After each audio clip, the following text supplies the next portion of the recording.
WIFTA has recently come out with a new verbal cue for calling penalties.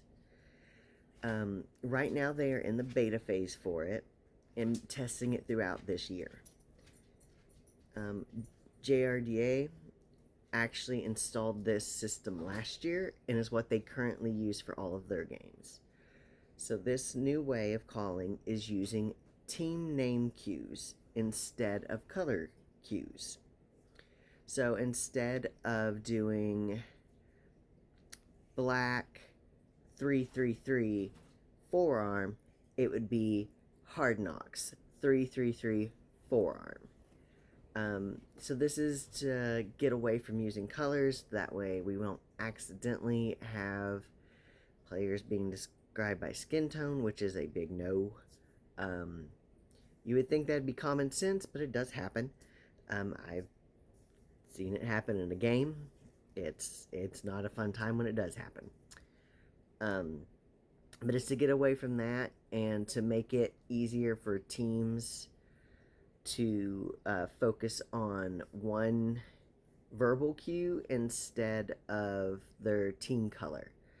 Because every team has at least two jerseys. They have a white and a contrast color. So every team should have a white jersey and then a green, a black, a blue, a red. Some will have a third color. But everyone's going to have at least two. So this is to get rid of confusion from having multiple colors and just going to having to worry about Hard Knocks or Chattanooga or Red Stick. So the ones that do have longer names like Hard Knocks and Chattanooga, they can pick shorter names. I've had both, and they went by Knox and they went by Chatty. Red Stick, whenever I had them recently, were going by Breadsticks, which is perfectly fine. You get to pick what your name is. Ideally, you want it to be what's on your shirt. So if Tampa's playing, I want to be able to see Tampa. It makes it a little easier.